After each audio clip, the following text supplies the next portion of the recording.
نبی کریم صلی اللہ تعالی علیہ وسلم نے ایک انتہائی سخت گیر معاشرے کے اندر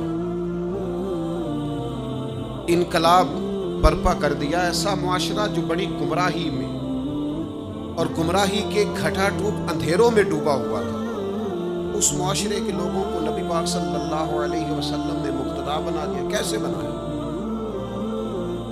3 چیزیں، اور اگر کوئی زیادہ فوکس کرے گا تو زیادہ سے زیادہ 4 چیزیں حضور نے معاشرے میں پیدا کر دی، اور معاشرہ مقتدا اور پیشوا لوگوں کا معاشرہ بن گیا، صالحین کا معاشرہ۔ کیا چیزیں حضور نے پیدا کی؟ ایک تو نبی پاک نے مضبوط ایمان دیا لوگوں،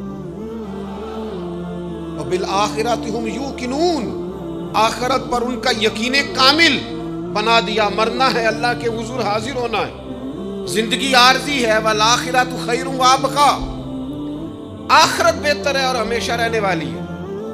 نبی پاک علیہ السلام نے مضبوط ایمان لوگوں کے دلوں میں پیدا کیا، اور پھر ساتھ حضور نے انہیں عمل صالح کی طرف مائل کیا۔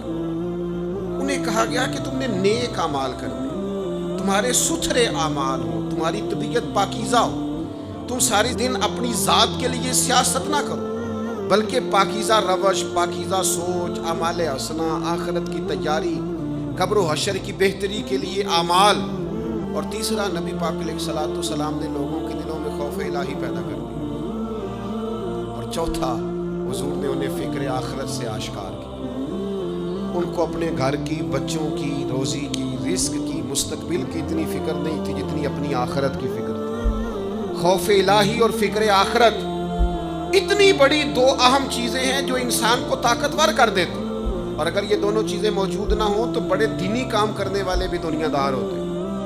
بہت سارے لوگ ہیں، دین کا لیبل لگایا ہوتا ہے، دینی کام کر رہے ہوتے ہیں، لیکن اس کی بالکل اوٹ کے اندر چھپ کر وہ ساری دنیا داری کر رہے ہوتے ہیں۔ ان سے تو کئی دنیا دار اچھے ہوتے ہیں جن کے پاس لباس تو مذہب کا نہیں ہوتا، لیکن ان کا باطن سارا کا سارا اللہ رسول سے جڑا ہوا ہوتا ہے۔ تو ایک تو مضبوط ایمان، دوسرا اعمال حسنہ، تیسرا خوف الہی، چوتھا فکر آخرت۔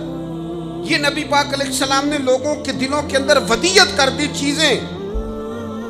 من عمل صالحا من ذکر او انثی فهو مؤمن فلنحیینہ حیاۃ طیبہ، جو بھی تم میں نیک عمل کرے، چاہے مرد ہو چاہے عورت ہو، شرط ایک ہی ہے، وہ مومن۔